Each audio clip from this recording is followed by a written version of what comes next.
This is a recap of a shir that I delivered last Monday, February 21st, 2022.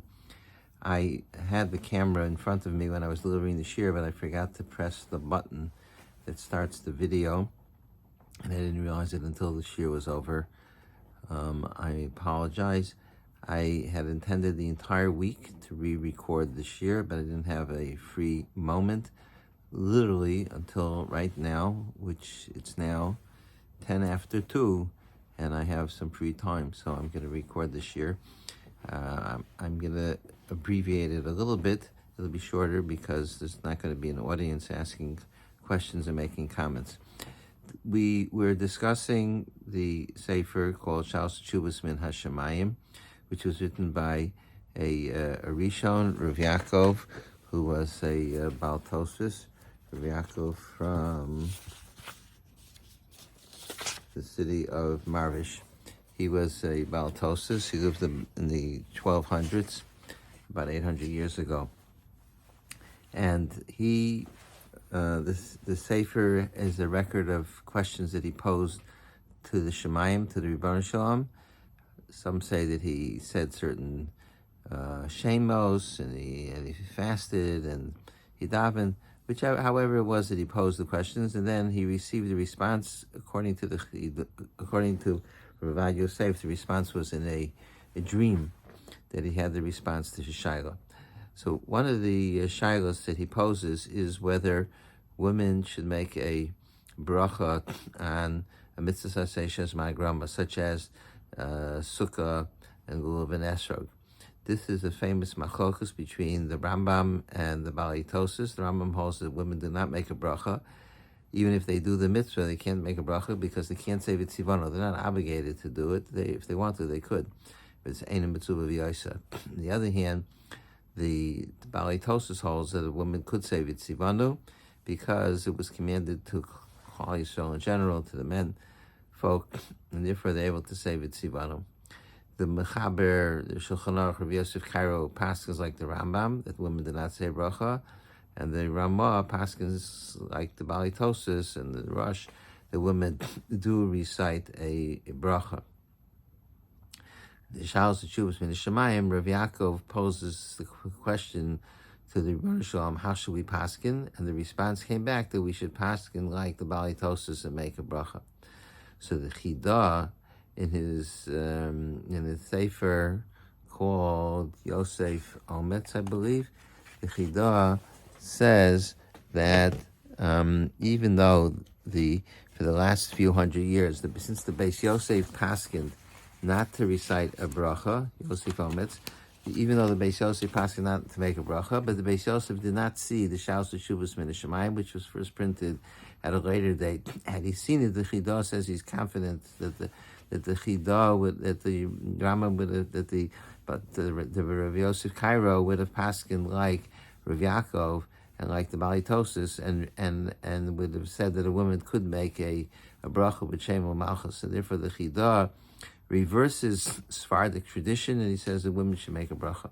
Rabbi Yosef, as you know, spent a lifetime defending the practices of the positions of the Beis Yosef, even where later poskim came and disagreed with the Beis Yosef, such as the Chidah, Rav Chaim Yosef David Azaloi, or the Ben Ish Chai, even though they sometimes they disagreed with the Beis Yosef, and they established the new precedents, but the Chidah, but Rav Yosef made it his lifelong mission to defend the positions of the Rav Yosef Cairo. He said that he was the Rabban Shel Yisrael in Eretz Yisrael, as was the Rambam as well. And the Beis Yosef and the Rambam usually aligned, and therefore his mission was lahachzir Torah liyoshna, to reverse things, to reverse the crown to its old glory, that we should follow the Beis Yosef whenever possible, and therefore Rabbi Yosef ruled that one should not make a bracha on a woman should not make a bracha on mitzvah saseh shezman grama, even though the sefer Okay, well, let's put it this way. So the heart of the machlokes between Ravad Yosef and the Chidah is whether the Sefer of Shas Chus Minishmaim is to be taken as halacha l'maisa. According to the Chidah, it is halacha, and if the Beis Yosef had seen halacha, he would have paskin differently. Whereas Rabbi Yosef says no, it's not a halacha. It was a dream, and the dream is only 1/60th of nevuah. So it's like supportive of the fact of that position, but it in no way obligates or validates a certain halachic position, and therefore it does not have to be followed. The basis for Ravad Yosef's position that it's not basic halacha is because the famous Gemara in Bamitzia about Tanur Shalach Noi, about a oven that was formed like a snake in circles. And there was a machogas Rabbi Elazar and Chachamim whether such an oven is mekabel tuma. Rabbi Elazar said it's not. The Chachamim said, led by Rabbi Yeshua, said that it is. And the Gemara has a whole series of events where Rabbi Elazar tried to provide support from miraculous events. First, he said that the charuv should prove his point.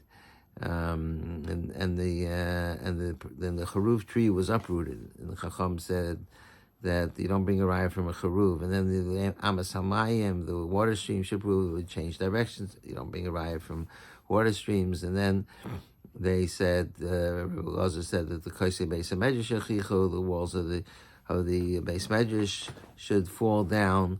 And but then because of in honor of Rabbi Gamliel, they didn't fall down. But in honor of Rabbi Yeshua, they started to fall down, and therefore they ended up being halfway, being like on a diagonal. But they miraculously were supported. And finally, Rabbi Elazar said that the Abaskol should come and prove his position, a heavenly voice. And indeed, there was a baskol, and nonetheless, the Chacham said, the Torah bashomayim. The Torah is no longer in Shemayim. We don't pass it like a baskol.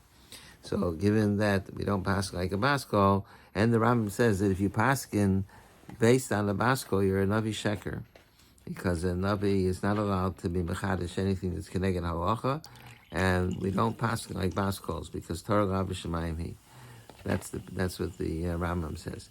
And so therefore, Ravad Yosef says. Therefore, Ravad Yosef says that we can't be that the Sefer Shas Chus Nishmayim is paskening this halacha, because then it would be a contradiction to the principle of Torah bashomayim. So therefore, he based on that, he says that the Shas Chus Nishmayim was a dream, and it was not to be taken as the final absolute halachic position. On the other hand, the Chidah says that it is to be taken as the absolute halachic position, and he addresses the fact that the Gemara says Torah b'shemayim, so how could we paskin like a sefer that has Shas Chus Mishemayim? So the Chidah says that because there's a contradiction between two Gemaras. The Gemara says in Bamitzia, Torah b'shemayim. Torah, we don't listen, we don't pay attention to boxer trees and to rivers and streams and the walls of Beis Medrash and even a baskol. On the other hand, the Gemara says the reason why we pass like Beis Hillel is because the baskol came out and proclaimed the halachos like Beis Hillel. So you see, you do pass like a baskol. So he says that the Shas Chus, so it's a stira. So the Chidah says that the Shas Chus Min Shemayim holds that the halacha is that you do pass like a baskol, based on the fact that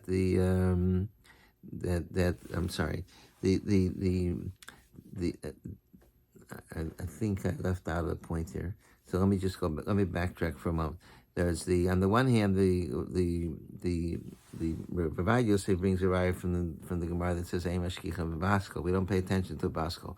The Chidah brings a raya from the fact that the halacha is like Beis Hillel, when the Machlokas Beis Shammai and Beis Hillel, and the Gemara says the reason is because there was a Baskol that said the halacha is like Beis Hillel. So he says, you see that we paskin based on Baskol, and therefore the Torah Shaus Tzuz Mishamayim is consistent with that Gemara. So, but what we have before us is the Chidah is siding with the Gemara that says that you could paskin, we paskin like Beis Hillel, even though it was based on a Baskol. On the other hand, the Rabbi Yosef is siding with the Gemara Bambatzia that says that Torah bashomayim. So the question is, how do you reconcile these two Gemaras? There has to be some reconciliation. Both Gemaras can't be contradictory. So the fact is that Tosas asked this kasha in Yevamos, and Tosas is on, if you want to see it inside, Tosas is on page 5 of the handouts. So Tosas says that Tosas asks this question, is a stira. On the one hand, the Gemara says that that's why the with this Rabbi Lazar, and the Tana Shalach Noi, we didn't paskin like the Baskol, because we don't pay attention to the Baskol. On the other hand, because Torah bashomayim, that means the Torah was given over to mankind. It doesn't matter what the Rebbeinu Shalom says anymore. On the other hand, the Gemara in Yevamos that says that we paskin like Beis Hillel because of Baskol. So you see that we do follow Baskol. So it's a stira. So Tosas asks this stira. So Tosas says two truths. In the first teretz, Tosas says, really, we listen to Baskol. The reason why we don't pass like the Baskol of Rabbi Lazar with the Tanur Shalach Noi is because the Baskol was only a chvaydim. It wasn't an authentic Baskol. It came out to honor Rabbi Lazar, but it wasn't an absolute statement in the halacha. The difficulty is the language of the Gemara is very difficult. The Gemara says, Ein mashkichem bebaskol. That seems to imply that we don't pay any attention to Baskols in general, not to this, not according to this Teretz Tosas, it's only this specific Baskol. That's, in any event, that's the first Teretz of Tosas. The second Teretz of Tosas is that the reason why we pay attention to the Baskol of Beis Hillel is because there was a rov. Beis Hillel was the majority, and therefore the halacha is holchan achar rov. So the thing is, so why do you need a Baskol then? We should pass like Beis Hillel. You went out the Baskol, but the Gemara says that Beis Shammai was chadati. They were sharper. So you had a toss-up. It was on the one hand, Beis Shammai was sharper, Beis Hillel was the majority. So the Baskol sort of like broke the tie. And because of the Baskol, we passing like Beis Hillel, and we don't passing like Beis Shammai. That's the second teretz in Tosas. So l'chaora, the machlokas between Rabbi Yosef and the Chidah should be dependent on these two terutzim in Tosas, because according to the teretz in Tosas, that this is the first teretz in Tosas, it says that really we passing like a Baskol. But the reason why we don't passing like this Baskol of Rabbi Shua, Rabbi Lazar by Tana Shalach Noi is because the Baskol is only the Chvayday. But otherwise, we would pass like a Baskol. So that's consistent with the position of the Chidah, that we do pass like a Baskol, and therefore he says that that you should not make a bracha on based on the Shaus Tzuz Mishamayim. You should not make a bracha on Luvan. A woman should not make a bracha on Luvan Esrog.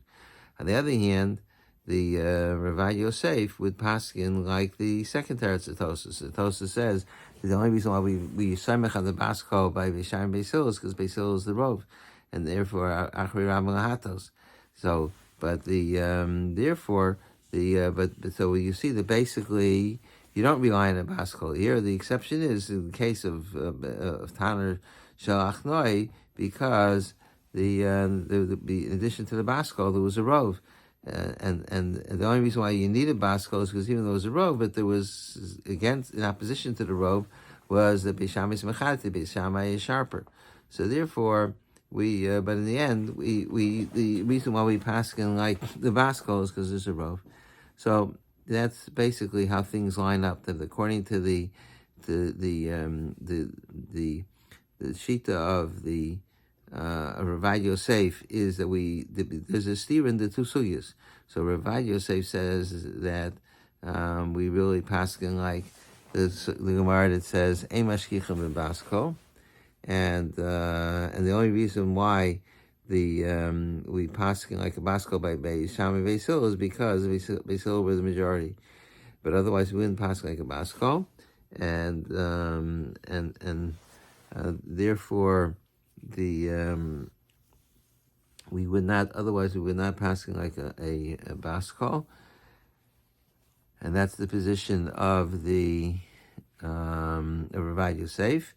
And whereas the position of the Chida is like the first teretz of Tosas, they really be passing like a baskol, except that in this situation where the baskol was covered, Rabbi Lazar, that's why we don't pass like the baskol. Okay, so that's basically a synopsis of the shir. And then the next shir, which is going to be tomorrow evening, I'm going to discuss the question of Eliyahu Hanavi. How much could you rely on Eliyahu Hanavi if people are awake and Eliyahu Hanavi renders a psak? It's not a dream, but Eliyahu informs the Chachamim of psak halacha. Do we pay attention to Rabbi Lazar, or do we say Torah bashomayim? So we'll talk about that tomorrow evening.